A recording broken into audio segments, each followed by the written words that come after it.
사사기 4장 3절에서 9절. 야빈 왕은 철병거 900대가 있어 20년 동안 이스라엘 자손을 심히 학대했으므로 이스라엘 자손이 여호와께 부르짖었더라.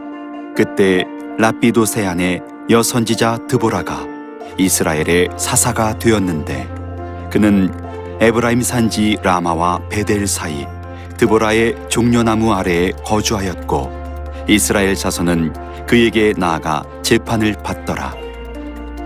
드보라가 사람을 보내어 아비노함의 아들 바락을 납달리 게데스에서 불러다가 그에게 이르되, 이스라엘의 하나님 여호와께서 이같이 명령하지 아니하셨느냐? 너는 납달리 자손과 스불론 자손 10,000명을 거느리고 다볼산으로 가라.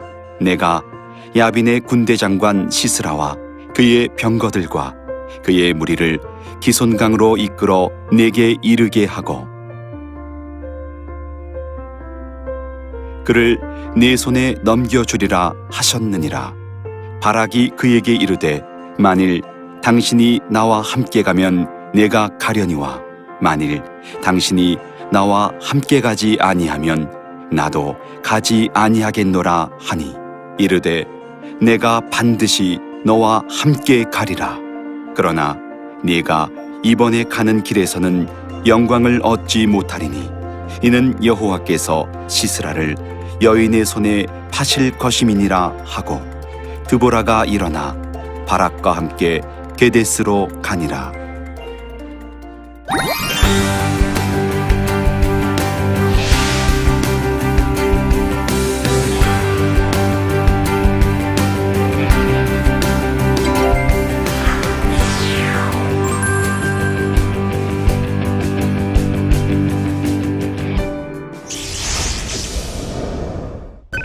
안녕하세요. 생명의 빛 광성교회 이춘태 목사입니다. 오늘은 사사기 5번째 강의 여성사사 드보라에 대해서 오늘 공부해 보겠습니다. 먼저 요점을 3가지 말씀을 드리면요. 오늘 첫 번째는 드보라 시대의 영적인 상태를 통해서 우리가 영적인 공격을 당하는 이유에 대해서 생각해 보겠습니다. 두 번째는 사사 드보라의 주요 사역을 통해 이 시대에 필요한 영적인 사역 3가지를 살펴보고요. 세 번째는 바락이 하나님의 전쟁에 참여하였지만 승리의 영광을 빼앗긴 이유를 살펴보고 우리의 부르심을 방해하는 내적인 문제들을 살펴보려고 합니다. 먼저 사사 드보라가 활동하던 그 시대의 상황을 한번 살펴보겠습니다. 드보라가 활동하던 그 시대는 이스라엘이 야빈의 침략에 복성을 당하였다고 지금 이야기하고 있지요. 그런데 그들이 왜 이 가나안 왕의 지배를 받게 되었을까요? 오늘 본문을 보면 아시겠지만 사사 에웃이 죽은 후에 그들이 또다시 예전의 영적 상태로 돌아갔기 때문이라고 말하고 있습니다. 자, 에웃이 죽으니 이스라엘 자손이 또 여호와의 목전에 악을 행하였다. 여기서 강조되고 있는 것은 또라고 하는 단어이지요. 이스라엘 백성들은 다시 그들의 예전 상태로 돌아갔습니다. 사사 에웃이 있었고 그리고 사사 온니엘이 그들 앞을 지나갔지만 그들은 예전의 상태로 되돌아간 것이지요. 그들이 야빈의 침략에 패배할 수밖에 없었던 이유는 근본적으로 그들이 하나님과의 관계에서 실패했기 때문이었습니다. 특별히 2가지이죠. 첫 번째는 가나안 정복을 그들이 중단했습니다. 하나님 백성들에게 있어서 중요한 삶은 선교적 삶입니다. 하나님께서 우리를 믿음의 사람으로 부르시고 하나님 백성 삼으신 것은 사단에 의해서 지배당하고 있는 하나님의 창조 세계를 다시 하나님의 나라로 되찾도록 하기 위하여 하나님 우리를 부르신 것이거든요. 그래서 이 땅 가운데 하나님이 주신 그 영역을 우리 자신들이 되찾는 것이 필요한데 지금 이스라엘 백성들은 그 선교적 사명을 상실하게 된 것입니다. 두 번째로 이스라엘이 범하였던 악은 가나안의 우상을 받아들인 것입니다. 하나님께서 이스라엘 백성을 약속의 땅에 들여다 보낼 때 그들에게 금하였던 가장 중요한 하나님의 명령은 그 가나안의 우상을 받아들이지 말고 그들과 혼인하지 말라고 하는 명령이었죠. 왜냐하면 하나님의 그 언약을 이루기 위하여 구별된 백성이 되어야 했기 때문에 그들은 가나안과 절연된 상태에서 살아야만 했었습니다. 그러나 그들이 시대가 흐르면서 가나안의 문화를 접하게 되고 그것을 받아들이게 되면서 혼합주의 신앙을 그들이 가지게 된 것이었습니다. 그런데 이 가나안의 우상을 받아들이게 되었던 근본적인 이유는 그들이 가나안 사람들처럼 이 땅에서 세속적인 행복과 만족과 번영을 그들이 추구했기 때문이었죠. 자, 사사기 1장 28절에 보시면 이스라엘이 강성한 후에야 가나안 족속에게 노역을 시켰고 다 쫓아내지 아니하였더라. 하나님께서는 이 가나안 족속들을 다 멸하고 그들을 쫓아내라고 하였지만 이스라엘 백성들은 그들을 쫓아내지 않고 그들의 삶에 필요한 인력으로 그들을 활용했던 것입니다. 또 사사기 2장 11절로부터 13절에 보시면 이스라엘 자손이 여호와의 목전에 악을 행하여 바알들을 섬기며 계속해서 반복되는 것이 우상을 섬겼다는 것입니다. 또 보십시오. 애굽 땅에서 그들을 인도하여 내신 그들의 조상들의 하나님 여호와를 버리고 다른 신들, 곧 그들의 주위에 있는 백성의 신들을 따라 또 반복되고 있죠. 주위에 있는 백성들의 신들을 따랐다고 얘기합니다. 그들에게 절하여 여호와를 진노하시게 하였으되 곧 그들이 여호와를 버리고 바알과 아스다롯을 섬겼다고 지금 얘기를 하는 것이죠. 이것이 지금 드보라 시대에 가나안 왕 야빈에게 20년 동안 그들이 고통당했던 근본적인 원인이었습니다. 여기서 우리가 배울 수 있는 중요한 영적인 교훈이 무엇일까요? 그것은 우리가 세상에서 성공을 추구하지만 하나님의 부름받은 선교적 사명을 우리가 놓쳐버리고 우리가 세상의 문화와 세상의 그 가치관들을 우리가 받아들일 때 우리가 도리어 성공하기보다는 세상에서 행복을 누리기보다는 도리어 세상의 지배와 세상으로 인한 고통 가운데 빠져들게 된다는 것입니다. 많은 사람들이 세상 가운데서 성공하고 싶어하고 출세하고 싶어하고 형통하고 싶어하지요. 그렇지만 왜 우리가 바라는 만큼 그 행복을 누리지 못하는 걸까요? 그 이유는 하나님의 백성의 독특한 부르심 때문입니다. 예수 그리스도께서 그의 제자들에게 말씀하셨듯이 너희는 먼저 그의 나라와 그의 의를 구하라. 그리하면 이 모든 것을 너희에게 더하시리라. 이 주님의 말씀에 이 비결이 있습니다. 우리가 이 땅 가운데서 행복하고 우리가 이 땅 가운데서 성취할 수 있는 비결은 우리들의 삶의 우선순위를 명확하게 하는 것이죠. 성공이 우리의 목표가 아닙니다. 행복이 우리의 우선 가치가 아닙니다. 우리는 하나님의 나라를 이루고 세우는 것이 우리의 삶의 목적이고 또 그 일을 위하여 우리가 부름을 받았기 때문에 성공과 행복이 아니라 하나님의 나라와 그분의 의를 이 땅 가운데 이루는 것, 거기에 우리의 마음을 들여야 되는 것이죠. 그럴 때 성공과 행복이 우리에게 다가온다고 성경이 말하고 있습니다. 참 아이러니한 것은 행복을 우리가 구할 때 그 행복은 우리에게서 멀어지더라는 것이죠. 우리가 성공을 추구할 때 그 성공이 우리에게서부터 멀어지게 되더라는 것입니다. 이것이 하나님 나라의 영적인 법칙입니다. 하나님을 우리의 삶의 최우선에 두지 아니하면 우리가 추구하는 모든 것들은 무지개를 쫓아가는 것처럼 늘 우리의 곁에 있지 아니하고 저 멀리서 우리로 유혹하게 된다는 것입니다. 오늘 이 이스라엘 백성들의 또다시 실패한 이 삶을 통해서 우리가 좀 우리 자신들을 돌아보기를 원합니다.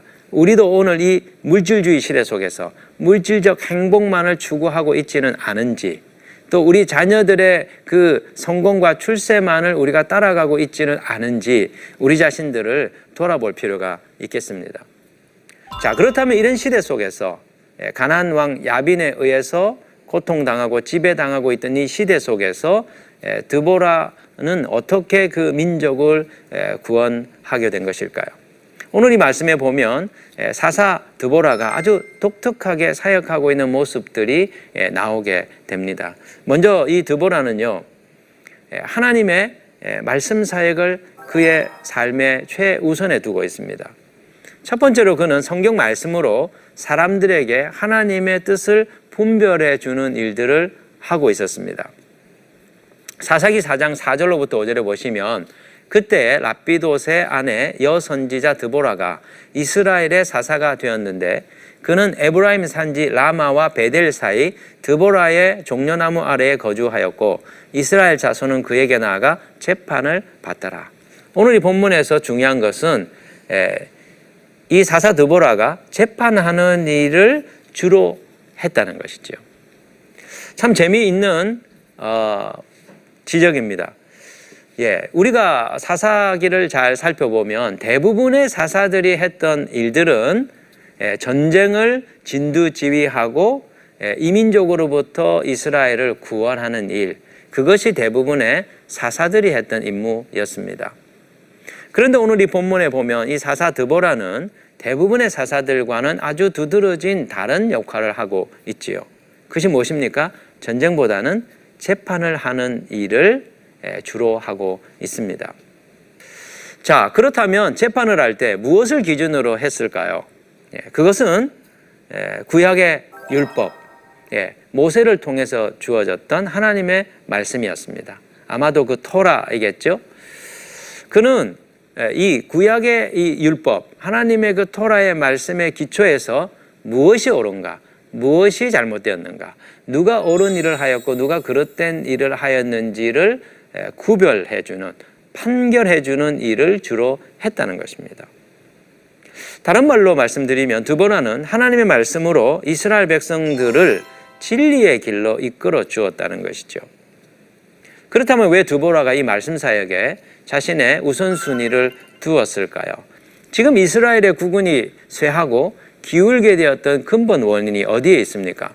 그 결정적인 이유는 가나안 왕 야빈이 철병거 900대를 가지고 있기 때문이 아닙니다. 우리가 겉으로 볼 때는 가나안이라고 하는 나라가 월등한 문화적 우위와 또 군사력에 의해서 이스라엘을 정복했을 것이라고 예측해 볼 수 있겠죠. 그렇지만 오늘 이 본문을 기록하고 있는 이 사사기의 저자는 오히려 영적인 곳에 그 근본 원인이 있었다는 것을 지적합니다. 이스라엘이 가나안 왕 야빈의 그 철병거 앞에 패배하게 된 근본적인 이유가 무엇입니까? 그것은 그들이 여호와의 말씀을 저버리고 그들이 또다시 여호와의 목전에 악을 행했기 때문이었습니다. 하나님께서 그들에게 주신 두 가지 중요한 미션, 약속의 땅을 정복하고 그 가나안에 있는 그 이민족의 가나안의 그 우상과 그들의 타락한 문화들을 근절하고 그 땅에 하나님의 새로운 문화, 하나님 나라의 새로운 문화를 세우며 하나님의 그 나라의 일들을 이루도록 열방의 여호와의 그 빛을 비추는 그 사명을 그들이 저버렸기 때문에 지금 가나안의 지배를 받게 되었다는 것이죠. 그래서 드보라는 우리가 회복되기 위하여 이 이스라엘이 다시 하나님 나라로 되돌아가기 위하여 필요한 게 무엇일까? 그것은 여호와의 말씀으로 돌아가는 일이다. 오늘 우리가 이 드보라의 이 사역을 보면서 첫 번째로 좀 생각해야 될 점이 있습니다. 오늘 한국 교회가 영적으로 다시 살아나고 회복되고 다시 부흥하고 하나님의 그 나라의 영광을 우리가 취하기 위해서 가장 우선으로 해야 될 사역이 무엇일까요? 저는 이 드보라의 사역에서 힌트를 얻을 수 있다고 생각합니다. 하나님의 말씀 사역으로 돌아가는 것이죠. 아모스서 8장 11절에 보면 이런 말씀이 있습니다. 주 여호와의 말씀이니라. 보라 날이 이를지라 내가 기근을 땅에 보내리니 양식이 없어 주림이 아니며 물이 없어 가람이 아니요 여호와의 말씀을 듣지 못한 기갈이라. 기이한 일이 그 당시 아모스 선지자가 사역하던 그 시대에 일어났습니다. 무슨 일입니까? 여호와의 말씀을 듣지 못하여 사람들이 허덕이는 영적인 기갈에 그들이 고통당하고 있었다는 것이죠. 여러분, 하나님의 백성들이 하나님을 떠났을 때 받는 가장 강력한 징계가 무엇일까요? 하나님의 말씀을 들을 수 없는, 정말 생명을 주는, 우리에게 생수의 근원이 되는 여호와의 입으로부터 나오는 그 말씀을 들을 수 없는 것, 여호와의 그 목소리를 들을 수 없는 것이 가장 강력한 하나님의 징계라는 것을 우리에게 이 아모스 선지자가 얘기해 주고 있습니다. 여호수아서 1장 8절에 뭐라고 말합니까? 이 율법책을 내 입에서 떠나지 말게 하며 주야로 그것을 묵상하여 그 안에 기록된 대로 다 지켜 행하라. 그리하면 내 길이 평탄하게 될 것이며 네가 형통하리라. 여기서 뭐라고 말합니까? 주야로 이 율법책을 묵상하라고 했습니다. 주님의 이 말씀이 입에서 떠나지 말게 하라고 하였습니다. 또 그 안에 기록된 대로 다 지켜 행하라고 했습니다. 이 말씀을 가까이 하고 주야로 묵상하고 이 말씀을 지켜 행할 때 어떤 결과가 우리들의 삶에 주어진다고 약속하고 있습니까? 오늘 이 본문을 보십시오. 내 길이 평탄하게 될 것이며 네가 형통하리라. 우리들의 삶이 평탄해지고 우리들의 삶이 형통하게 되는 비결이 무엇입니까? 우리가 성공을 추구하고 우리가 행복을 위하여 우리의 삶을 드리는 것이 아니고 여호와의 말씀에 우리들의 삶을 헌신하고 전념할 때 하나님은 우리에게 평탄과 형통이라고 하는 축복을 가져다 준다는 것이죠. 그런 점에서 드보라의 첫 번째 이 말씀 사역은 아주 탁월한 선택이었다는 것을 우리가 알 수 있습니다. 가나안 왕 야빈으로부터 그들이 해방되고 하나님께서 주시는 영적인 부요함과 그 번성을 누리기 위해서 필요한 것은 말씀으로 돌아가는 것이었죠. 자, 두 번째로 우리가 이 사사 드보라를 통해서 배울 수 있는 교훈은 이 드보라가 리더를 길러내는 사역에 전념했다는 것입니다. 자, 우리가 교회의 회복을 위해서 하나님의 나라의 일을 강력하게 일으키기 위해서 해야 될 중요한 일 중에 하나가 뭐냐면 영적 지도자를 길러내는 것입니다. 다음 세대를 위한 준비된 지도자들을 발굴하고 개발하는 것이죠. 자, 사사기 4장 6절로부터 7절에 보면 드보라의 모습이 나옵니다. 드보라가 사람을 보내어 아비노함의 아들 바락을 납달리 게데스에서 불러다가 그에게 이르되 이스라엘의 하나님 여호와께서 이같이 명령하지 아니하셨느냐? 너는 납달리 자손과 스불론 자손 10,000명을 거느리고 다볼산으로 가라. 내가 야빈의 군대 장관 시스라와 그의 병거들과 그의 무리를 기송강으로 이끌어 내게 이르게 하고 그를 내 손에 넘겨주리라 하셨느니라. 자, 여기 보십시오. 드보라는 직접 자신이 전쟁을 주도하지 않습니다. 드보라는 바락이라고 하는 유능한 장군을 발탁하죠. 아비노함의 아들 바락을 발탁합니다. 그리고 그로 하여금 10,000명을 거느리고 다볼산으로 가서 전쟁을 치르도록 하는 것이죠. 대부분의 사람들은 자신이 리더십을 가지고 자신이 주도권을 가지고 하나님의 일을 하려고 합니다. 동역하고자 하는 이런 마음들이 없습니다. 그러나 드보라는 어떻습니까? 자신이 하나님의 사사로 부름받았지만 자신이 가지고 있는 리더십을 함께 공유함으로 효과적으로 하나님 나라 일을 행하려고 하는 협력하는 이 사역의 모습을 보여주고 있습니다. 여기에 드보라의 독특한 지도력이 있는 것이죠. 오늘 우리가 이 다원화된 이 시대 속에서 함께 협력하여 하나님의 나라를 이루어갈 수 있는 하나님 나라 일을 행할 수 있는 영적 지도자들을 발굴해내고 길러내는 것이 필요합니다. 오늘 한국 교회 위기 중에 하나가 무엇이냐 하면 다음 세대를 위한 영적인 지도자들을 길러내지 못했다는 것입니다. 이런 점에서 한국 교회를 살리기 위해서 우리가 주력해야 될 일이 뭐냐? 예수 그리스도의 길을 따르는 제자를 길러내는 일입니다. 예전에는 교회를 많은 사람들을 전도하고 또 교회 사람들을 인도해서 교회에 몸집을 불리는 일에 우리가 많은 관심을 가졌었습니다. 그러나 지금 시대는 사람들이 교회에 대거 모이는 시대가 아닙니다. 지금 시대는 한 사람 한 사람의 역량을 극대화해서 그 한 사람이 예수 그리스도의 제자의 삶을 살아내도록 만드는 제자를 길러내야 되는 그런 시대입니다. 그래서 우리가 제자 훈련, 특별히 프로그램으로서의 제자 훈련이 아니고 예수 그리스도의 그 성품, 예수 그리스도의 그 가치, 예수 그리스도의 그 하나님 나라의 이상을 이 땅 가운데 실현시킬 수 있는 예수의 그 정신을 가진 하나님 나라 백성들을 길러내는 일에 우리 교회들이 또 목회자들이 사역자들이 집중해야 될 그런 시기라고 보여집니다. 세 번째로 사사 드보라의 사역을 살펴보면 영적 전쟁에 참여하는 모습을 볼 수 있습니다. 드보라는 바락을 그 지휘관으로 발탁하죠. 그렇지만 바락을 전쟁에 내보내고 본인은 뒤에 빠져 있지 않았습니다. 오히려 바락과 함께 전쟁에 참여하지요. 자, 사사기 4장 8절로부터 9절에 보시면 이렇게 말씀합니다. 바락이 그에게 이르되 만일 당신이 나와 함께 가면 내가 가려니와 만일 당신이 나와 함께 가지 아니하면 나도 가지 아니하겠노라 하니 이르되 내가 반드시 너와 함께 가리라. 너와 함께 가리라. 그러나 네가 이번에 가는 길에서는 영광을 얻지 못하리니 이는 여호와께서 시스라를 여인의 손에 파실 것임이니라 하고 드보라가 일어나 바락과 함께 게데스로 가니라. 드보라는 바락과 함께 전쟁에 나갑니다. 우리는 이 모습 속에서 이 드보라가 이 하나님 나라의 이 싸움에 물러서지 않고 앞장서는 모습을 우리가 보게 됩니다. 사실 어떤 점에서 우리도 지금 보이지 않는 영적인 그 전쟁 가운데 있는 것이거든요. 사단의 세력은 이 마지막 시대에 예수 그리스도께서 재림하심으로 하나님 나라를 완성하시는 그 일을 어떻게 하든지 지연시키고 그것이 수포로 돌아가게 하는 음모들을 지금 꾸미고 있습니다. 그리고 하나님의 교회를, 그리고 또 하나님의 백성들을, 하나님의 준비되어 있는 영적인 지도자들을 공격하면서 하나님 나라의 일들이 이루어지지 못하게 하는 일을 지금 꾸미고 있습니다. 그렇기 때문에 우리들의 삶은 그냥 개인적인 차원의 삶이 아니라 하나님 나라의 영적인 전쟁에 참여하는 일들이지요.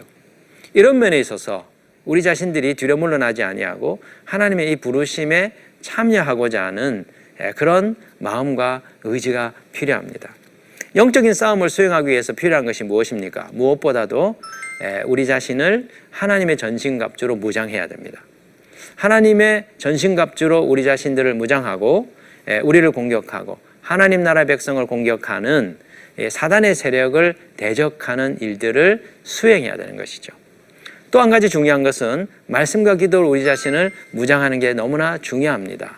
영적인 싸움에 있어서 무기가 필요한데요. 말씀의 검이 없이는 우리가 이길 수가 없습니다. 기도를 통하여 성령의 능력을 공급받지 아니하고는 우리가 이 어둠의 세력들과 맞서 싸울 수가 없습니다. 그렇기 때문에 이 사사 드보라처럼 우리도 이 하나님 나라의 일들을 이루기 위하여 영적 싸움을 수행하겠다고 하는 그런 결연한 의지로 매일매일의 삶에서 영적인 전쟁을 펼쳐나가는 것이 필요하죠.